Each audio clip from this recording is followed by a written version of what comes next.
Hey, welcome my friends. Thanks for joining me today. Go to Romans chapter 12, verse 2. This is 5 minutes of faith.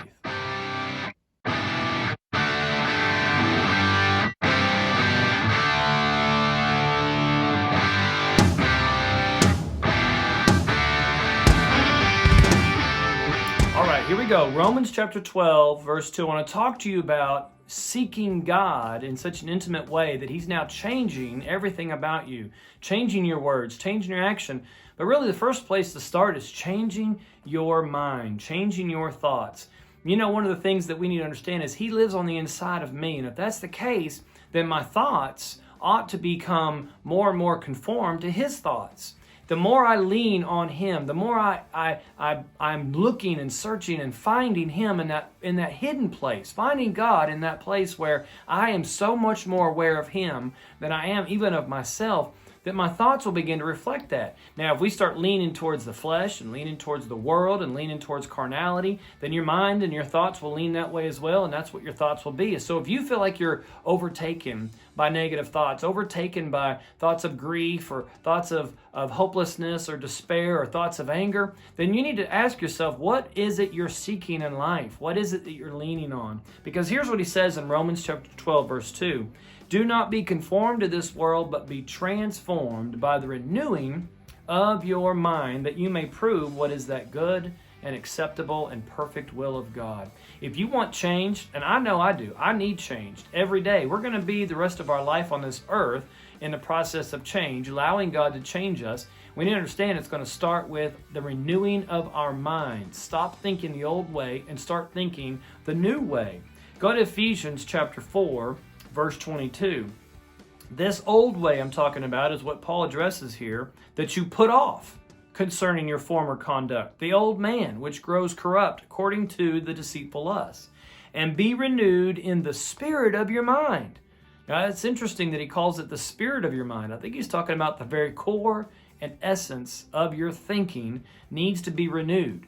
Then he goes on to say, put on the new man, verse 24, that you put on the new man, which was created according to God in true righteousness and holiness. Think about putting on a coat and then taking off a coat and then putting on a new coat.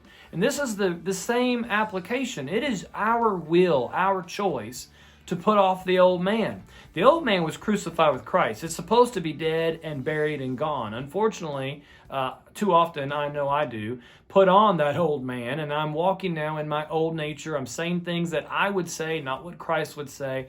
But it's my choice to put that off. I'm not bound by that. I don't have to live by that. I can put off the old man, and I can put on the new man. That's the new man in the spirit, the one created according to God in true righteousness and holiness. And the way this happens is with my thinking. What is it I'm thinking? Who's in charge of my thoughts? And where are my thoughts being influenced? Go to Romans chapter 8, verse 5. He says, those who live according to the flesh set their minds on the things of the flesh, but those who live according to the Spirit, the things of the Spirit.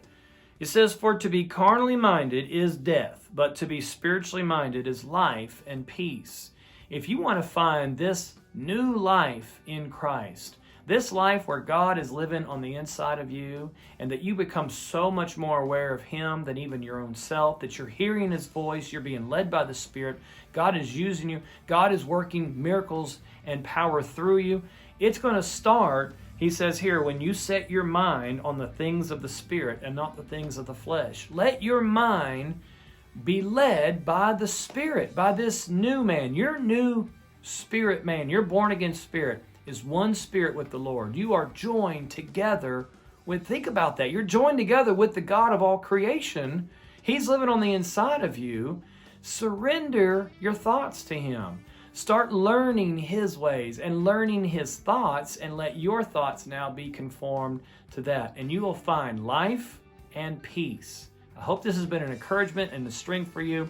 Thanks again for joining me. God bless you. 5 minutes of faith.